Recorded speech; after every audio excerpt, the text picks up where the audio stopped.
What kind of wisdom have you learned over the years? Well, one of the best pieces of wisdom that I've picked up so far is surefire cure for the hiccups.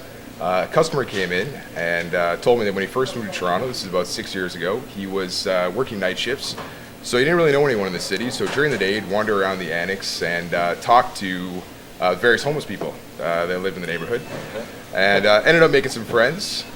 Basically, one night he was walking home from the bar. It was about 3 o'clock in the morning, after last call, and he had quite a bit to drink. And he ended up with a chronic case of hiccups. And he couldn't shake it, so much so that it was painful and it was hurting his chest. So his friend Steve, who was one of the homeless people that he'd met, came up to him and offered to cure his hiccups. And obviously, this guy agreed. He was desperate to get rid of these. So Steve said, okay, just follow me into this alley.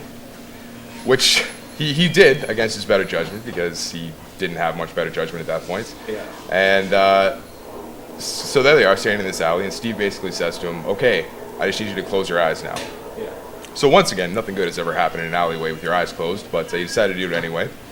He closed his eyes, and Steve came up behind him and put his hand over his mouth and nose and pulled him against his chest. So his back was against Steve's chest, and Steve started whispering into his ear that he was going to die, and that this alley was the last thing he was ever going to see, and hoping that he lived a good life was basically what Steve was telling him. And just as this guy was about to black out, Steve let him go and pushed him forward, and the guy turned around and said, my God, like, what the hell's wrong with you? And Steve said, wait, before you get upset, are your hiccups gone? And they were. So that's an excellent way to get rid of the hiccups. I want to ask you another thing question, Brandon. Like, alcohol has, obviously, it's a chemical, so it's a poison that we drink in the spirit of whatever mood that we are in.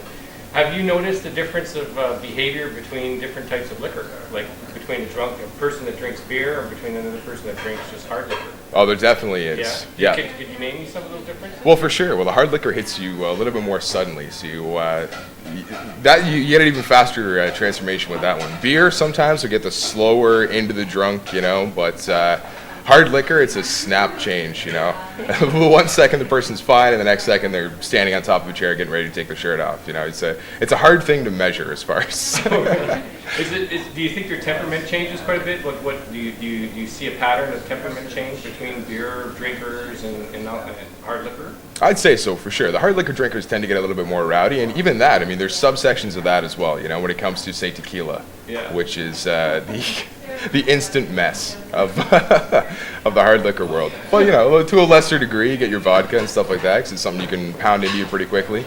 Yeah. But then you get the whiskey drinkers that are closer to the beer drinkers, a little bit more relaxed, more casual generally. Yeah. But, yeah. And can I ask you this question, Brandon? What's the aphrodisiac of liquor? Which one's actually creates Well, a lot of people say it's gin, right? Gin is the panty remover, as they say.